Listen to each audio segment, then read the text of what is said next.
Aujourd'hui, nous nous intéressons sur l'impact des déchets plastiques sur la biodiversité du lac Kivu, mais aussi sur l'impact qu'ils peuvent avoir sur la reproduction des poissons. Nous avons Espoir Mugabo, chercheur au centre Angaza Institute. Il nous vient en détail sur l'impact des déchets plastiques sur le lac Kivu et aussi sur la reproduction des poissons. Ces chercheurs nous viennent en détail dans ce numéro. Après un long moment passé de saison de pluie, où les gens ont presque une sorte de rupture entre la période pluvieuse et la période des saisons sèches, reste une question très très importante et très capitale. En effet, comme vous le savez actuellement, la ville de Bukavu est devenue très pléthorique, avec une démographie beaucoup plus élevée.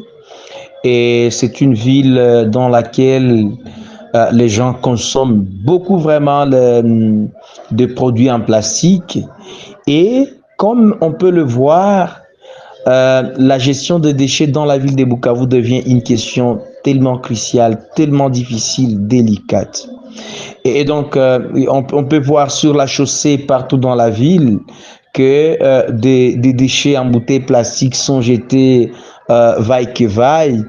Et donc, il n'y a pas un mécanisme de gestion des déchets dans la ville de Bukavu qui puisse faire en sorte que le lac soit aussi protégé, comme c'est ça la question.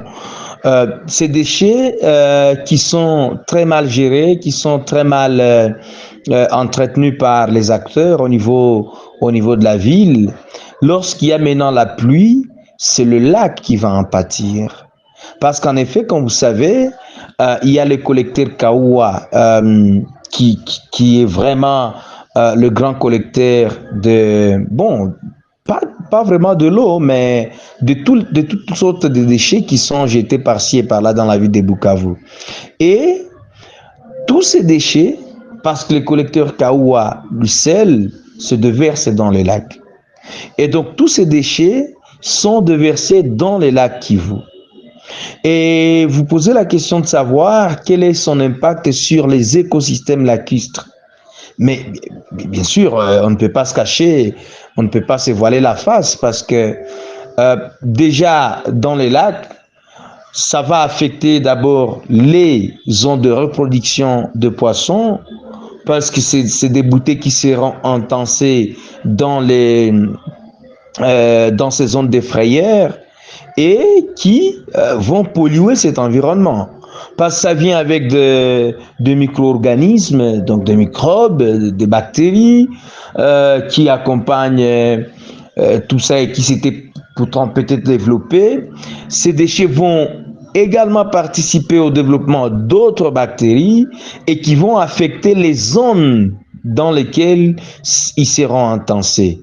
Et donc il y a un impact très profond, très puissant et qui devait normalement interpeller la communauté en général. Au sujet des conséquences, oui, comme on le sait, il y a une certaine corrélation entre la production de poissons et la pollution de ces zones de frayères. Et donc, les poissons peuvent aussi être affectés par ces microbes, par ces bactéries qui seront amenées par ces déchets plastiques. Bien plus, la pollution de cette zone-là va empêcher la reproduction normale des poissons et des fratins, comme on le sait tous ici, les sambaza. Ça va affecter ces zones-là.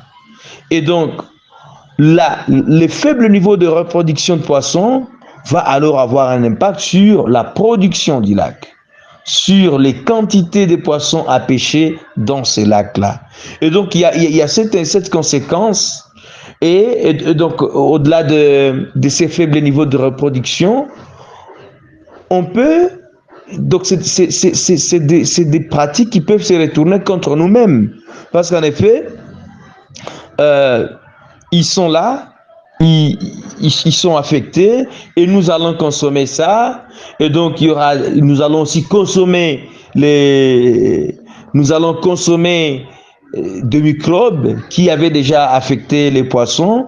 Et il y a ce retour circulaire, en fait, nous, on affecte les poissons, le poisson nous affecte. Et donc, on a tendance à oublier que nous avons une forte responsabilité dans tout ça, en fait. Voilà. Mais vous demandez comment peut-on réduire. Pour moi, la solution, elle est simple. D'abord, il faut travailler sur les mentalités de communauté, de la population, parce que, en fait, on est face à des gens qui ne comprennent pas, parfois qui font des choses sans s'en rendre compte. On peut avoir l'impression que les gens font des choses sans s'en rendre compte, sans tenir compte des conséquences irrélatives. Et bien plus, au-delà des comportements, de changement de comportement de la population, on peut quand même jouer sur la politique au niveau provincial, au niveau urbain, mettre en place des politiques de gestion des déchets plastiques. Bon, non seulement des déchets plastiques, mais de tous les déchets, mais principalement les déchets plastiques. C'est très intéressant parce qu'en fait, il n'y a pas que le lac, il y a aussi le barrage qui est affecté.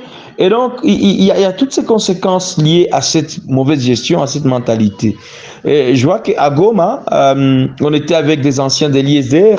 Il y en a qui commencent déjà à transformer des déchets plastiques en pavés et des machines sophistiquées. Pourquoi ne pas faire ça à Bukavu aussi? Et il n'y a pas que des politiques qui peuvent faire ça. Il y a aussi les entrepreneurs, parce qu'ici, il s'agit des entrepreneurs.